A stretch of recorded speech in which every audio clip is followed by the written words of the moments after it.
Good morning to all. Today topic importance of national income analysis. ஒரு கண்ட்ரியுடைய national income உடைய importance அதை நம்ம இன்றைக்கி பார்க்க போகிறோம்.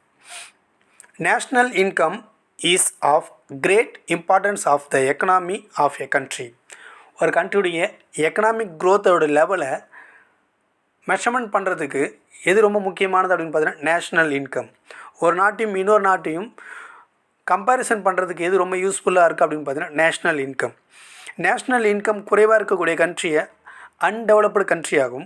நேஷ்னல் இன்கம் ஓரளவுக்கு இருக்கக்கூடிய கண்ட்ரிஸை டெவலப்பிங் கண்ட்ரிஸ் ஆகும். நேஷ்னல் இன்கம் ஹையாக இருக்கக்கூடிய கண்ட்ரியை டெவலப்டு கண்ட்ரி ஆகும். கிளாஸிஃபிகேஷன் பண்ணுறதுக்கு ஒரு நாட்டுடைய வளர்ச்சியை மெஷர்மெண்ட் பண்ணுறதுக்கும் எது ரொம்ப முக்கியமாக இருக்குது அப்படின்னு பார்த்தீங்கன்னா நேஷ்னல் இன்கம் அப்படின்றது ரொம்ப முக்கியமாக இருக்குது. அப்போ நேஷ்னல் இன்கம் அப்படின்றத எதற்காக அதை கொண்டு வராங்க, அது எதற்காக கால்குலேஷன் பண்ணுறாங்க அப்படின்றத பற்றி நம்ம இன்றைக்கி பார்க்க போகிறோம். Nowadays, the national income is recorded as accounts of the economy which are known as social accounts. It enable national இன்கம்மை கால்குலேஷன் பண்ணக்கூடியதுக்கு பேர் சமுதாய கணக்கீடுகள் அப்படின்னு சொல்கிறோம். ஒரு நாட்டுடைய வருமானத்தை கணக்கீடு செய்யக்கூடிய அந்த முறைக்கு பேர் சொல்கிறோம் சமுதாய கணக்கீடுகள். First one, to know the relative importance of the various sector of the economy and their contribution towards national income. From the calculation of national income, we could find how income is produced, how it distributed, how much is spent, saved or tax. ஒரு நாட்டுடைய national income நாம் calculation பண்ணும்போது தான் ஒரு நாட்டில் நமக்கு எவ்வளோ income கிடைக்குது, அந்த இன்கம் வச்சு நம்ம எவ்வளோ ப்ரொடியூஸ் பண்ணுறோம், எவ்வளோ நம்ம டிஸ்ட்ரிபியூட் பண்ணுறோம், எவ்வளோ நம்ம அதுக்கு அந்த பொருட்களை ப்ரொடக்ஷன் பண்ணுறதுக்கு செலவு செய்கிறோம், நமக்கு எவ்வளோ சேவிங்ஸ் கிடைக்குது, நம்ம எவ்வளோ டேக்ஸை பே பண்ணுறோம் அப்படின்றது நம்மளால் முழுமையாக தெரிஞ்சிக்க முடியும். To formulate the national policies such as monetary policy, fiscal policy and other policies, the proper measures can be adopted to bring the economy to right path with the help of collecting national income data. இந்த national இன்கம்மை collection பண்ணும்போது தான், அதை collect பண்ணும்போது தான் நமக்கு என்ன கிடைக்கும் அப்படின்னு பார்த்தீங்கன்னா ஒரு நாட்டுடைய நேஷ்னல் பாலிசிஸ். நேஷ்னல் பாலிசிஸ் அப்படின்றது 3 டைப்ஸாக பிரிக்கலாம். First one monetary policy, fiscal policy, other policy. Monetary policy அப்படின்னா என்ன, பணவியல் கொள்கை அப்படின்னு சொல்கிறோம். ஒரு நாட்டுடைய வருமானத்தை பேஸ் பண்ணி தான் அந்நாட்டுடைய பணவியல் கொள்கை அப்படின்றது கொண்டு வர முடியும், monetary policy. Second one fiscal policy, நிதியியல் கொள்கைகள் அப்படின்னு சொல்கிறோம். Third one other policies. இந்த 3 விதமான கொள்கைகள் மூலமாக ஒரு நாட்டுடைய வருமானத்தை எல்லா துறைகளுக்கும் அதை செலவிடுவதற்கு முக்கியமான ஒரு காரணமாக எது இருக்குன்னு பார்த்தீங்கன்னா இந்த நேஷ்னல் இன்கமுடைய முக்கியத்துவம். The proper measure can be adopted to bring the economy to the right path with the help of collecting national income data. ஒரு நாட்டில் எவ்வளோ நேஷ்னல் இன்கம்மை நம்ம கலெக்ட் பண்ணுறோம் அப்படின்ற அந்த டேட்டாஸை நம்மளால் முறையாக பயன்படுத்த முடியும். எவ்வளோ இன்கம் நமக்கு கிடைக்குது, ஒரு கண்ட்ரிக்கும் இன்னொரு கண்ட்ரிக்கும் இடையில் நேஷ்னல் இன்கம்மை கம்பேரிசன் பண்ணும்போது அது எந்த லெவலில் இருக்குது, அதனுடைய ஒரு நாட்டுடைய எக்கனாமிக் க்ரோத்துடைய லெவலில் நம்மளால் என்ன பண்ண முடியும்னா கால்குலேஷன் பண்ண முடியும். Next one, to formulate planning and evaluate plan progress to essential the data. To formulate planning, ஒரு நாட்டுடைய வளர்ச்சிக்கு முக்கியமானது என்ன அப்படின்னு பார்த்தீங்கன்னா திட்டங்கள். ஒரு நாட்டுடைய வளர்ச்சிக்கான திட்டங்களை கொண்டு வரதுக்கு எது முக்கியமாக இருக்குது அப்படின்னு பார்த்தீங்கன்னா நேஷ்னல் இன்கம். அந்த நேஷ்னல் இன்கம்மை பேஸ் பண்ணி தான் ஒரு நாட்டுடைய பிளானிங் அப்படின்றது கொண்டு வராங்க. பிளானிங்கை கொண்டு வந்து அந்த பிளானிங்கை ப்ரோக்ரஸ் பண்ணுறதுக்கும் நடைமுறைப்படுத்துறதுக்கும் எது ரொம்ப முக்கியமாக இருக்குது அப்படின்னு பார்த்தீங்கன்னா நேஷ்னல் இன்கம்லேருந்து கிடைக்கக்கூடிய டேட்டா, புள்ளி விவரங்கள் தான். இந்த புள்ளி விவரங்கள் அடிப்படையில் வச்சு தான் ஒரு நாட்டுடைய நேஷ்னல் இன்கம் ஹையாக இருக்கா, லோவாக இருக்கா, இல்லை மிடில் இருக்கா அப்படின்றத கால்குலேஷன் பண்ணி அந்த நாட்டுடைய எக்கனாமிக் க்ரோத்தை இன்க்ரீஸ் பண்ணுறதுக்காக பிளானிங் அப்படின்றது கொண்டு வருவாங்க. இந்த பிளானிங்கை கொண்டு வரதுக்கு எது ரொம்ப முக்கியமாக இருக்குது அப்படின்னு பார்த்தீங்கன்னா நேஷ்னல் இன்கமிங்கோடைய டேட்டாஸ்.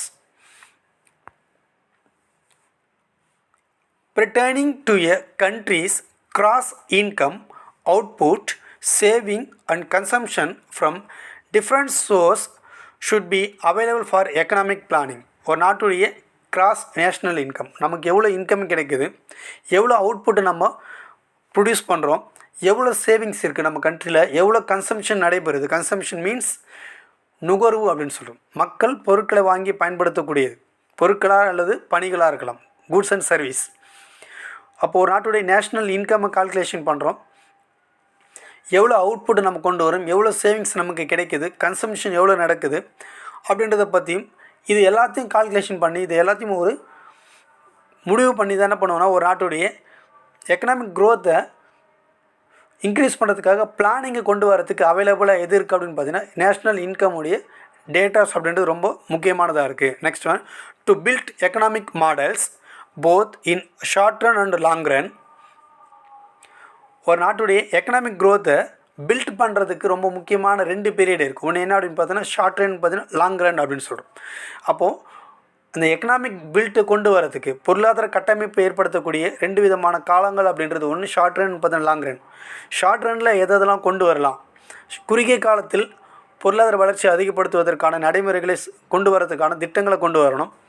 நீண்ட காலத்தில் எந்தெந்த முறைகளை நம்ம பயன்படுத்தணும், அதன் மூலமாக பொருளாதார வளர்ச்சியை ஏற்படுத்தணும் அப்படின்றதுக்கு அளவிடக்கூடிய ஒரு முறையை எது இருக்குது அப்படின்னு பார்த்தீங்கன்னா national income. Make internal comparison, inter regional comparison and inter temporal comparison of growth of the economy during different periods. இந்த பொருளாதாரத்தில் ஏற்படக்கூடிய பலவிதமான பொருளாதார காலங்களில் ஒரு ரீஜனுக்கும் இன்னொரு ரீஜனுக்கும் இடையில் கம்பேரிசன் பண்ணுறதுக்கு ரொம்ப முக்கியமானதாக இருக்குது. நம்ம இந்தியாவில் இருக்கக்கூடிய எல்லா ஸ்டேட்ஸ்லேயும் நேஷ்னல் இன்கம் அதிகமாக இருக்கக்கூடிய கண்ட்ரி, அதாவது ஸ்டேட்டில் இருக்கக்கூடிய கண்ட்ரி, ஸ்டேட்டில் இருக்கக்கூடிய இன்கம், தமிழ்நாட்டுடைய இன்கமும் ஆந்திராவுடைய இன்கம், கர்நாடகா, கேரளா, டெல்லி, அசாம், அருணாச்சல பிரதேஷ், பஞ்சாப், ராஜஸ்தான், இந்த மாதிரி ஒவ்வொரு ஸ்டேட்டுக்கு இடையில் இருக்கக்கூடிய இன்கம்மை பேஸ் பண்ணி எந்த ஸ்டேட்டில் அதிகமாக இன்கம் வருதோ அப்போது அது எல்லா துறைகளிலும் வளர்ச்சி அடைந்த ஒரு மாநிலமாக கருதப்படுது. அதே மாதிரி பார்த்திங்கன்னா ஒரு கண்ட்ரிக்கும் இன்னொரு கண்ட்ரிக்கும் இடையில் எல்லா துறைகளிலும் வளர்ச்சி அடைந்தால் அந்த நாட்டில் நேஷ்னல் இன்கம் அப்படின்றது அதிகமாக இருக்கும், ஒரு நாட்டுடைய வருமானம் அதிகமாக இருக்கும். அப்படி அதிகமாக இருக்கும்போது ஒரு கண்ட்ரியும் இன்னொரு கண்ட்ரியும் கம்பேரிசன் பண்ண முடியும், ஒரு மாநிலத்தையும் இன்னொரு மாநிலத்தையும் கம்பேரிசன் பண்ணுறதுக்கும், ஒரு ரீஜனையும் இன்னொரு ரீஜனையும் கம்பேரிசன் பண்ணுறதுக்கும் எது ரொம்ப முக்கியமாக இருக்குது அப்படின்னு பார்த்தீங்கன்னா நேஷ்னல் இன்கம் அப்படின்றது ரொம்ப ரொம்ப முக்கியமாக இருக்குது. To now a countries per capita income which reflected to the economic welfare of the country provide income equally distributed. ஒவ்வொரு கண்ட்ரிலையும் தனிநபர் வருமானம் அப்படின்றது அதிகமாகும்பொழுது ஒவ்வொரு நபருடைய வருமானம் அதிகமாக இருந்தால் அந்த இடத்துல என்ன இருக்குன்னா மனிதனுடைய வாழ்க்கை தரம் அப்படின்றது மேம்பட்டு இருக்கும்.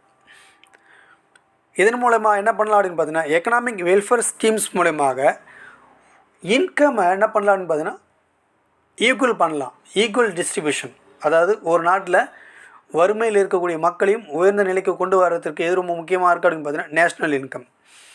Next one, to know distribution of income for various factor of production in the country. இந்த நேஷ்னல் இன்கம் அப்படின்றது கால்குலேஷன் பண்ணுறதுக்கு ரொம்ப முக்கியமானது என்ன அப்படின்னு பார்த்தீங்கன்னா production factors, land, labour and capital. ஒவ்வொரு கண்ட்ரிக்கு இடையிலும் அது பார்த்தீங்கன்னா வேரியேஷன் ஆகும். ஏன் அப்படின்னா இந்தியா அப்படின்றது ஹையஸ்ட் பாப்புலேஷன், சைனா அப்படின்றது ஹையஸ்ட் பாப்புலேஷன். இதை கம்பேர் பண்ணும்போது இந்தியா அண்ட் சைனாவுக்கு அடுத்து அமெரிக்கா அப்படின்றது ஹையஸ்ட் பாப்புலேஷன் இருக்கக்கூடிய கண்ட்ரிஸ். அப்போ பாப்புலேஷனை பேஸ் பண்ணி கூட ஒரு நாட்டில் இன்கம் அப்படின்றது வேரியேஷன் ஆகும், அந்த நாட்டுடைய நேஷ்னல் இன்கம் அப்படின்றது வேரியேஷன் ஆகும். Next one, to arrive at many macroeconomic variable namely tax, GDP ratio and current account deficit, GDP ratio, fiscal deficit, GDP ratio, debit GDP ratio and extras. The many macroeconomic variables ஒரு நாட்டுடைய பேரியல் பொருளாதாரத்தின் அடிப்படையில் ஒரு நாட்டுடைய GDP, tax and GDP ratio, ஒரு நாட்டுடைய வரிகளும் உள்நாட்டு உற்பத்தியுடைய ரேஷியோவும், கரண்ட் அக்கௌண்ட் டெஃபிசிட் அப்படின்னா பற்றாக்குறை, நடப்பு கணக்கு பற்றாக்குறை மற்றும் ஜிடிபி ரேஷியோ உள்நாட்டு உற்பத்தியில் ஏற்படக்கூடிய ரேஷியோ இதன் அடிப்படையில் என்ன பண்ணலாம் அப்படின்னு பார்த்தீங்கன்னா ஒரு நாட்டோட நேஷ்னல் இன்கம் அப்படின்றத நம்மளால் கணக்கிட முடியும். இப்போ கணக்கிடும்போது இது என்னதுன்னு பார்த்தீங்கன்னா ஒரு நாட்டுடைய மொத்த உள்நாட்டு உற்பத்தியும் ஒரு நாட்டுடைய பற்றாக்குறையும் எவ்வளோ உற்பத்தி செய்கிறோம், எவ்வளோ பற்றாக்குறை ஏற்படுது, அதை எப்படி நம்மளால் சால்வ் பண்ண முடியும் அப்படின்றதையும் எல்லாத்தையும் ஒரு எக்ஸ்பிளைன் பண்ணக்கூடிய ஒரு மிக முக்கியமான ஒரு கான்செப்ட் எது அதுன்னு பார்த்தீங்கன்னா நேஷ்னல் இன்கம். தேங்க்யூ.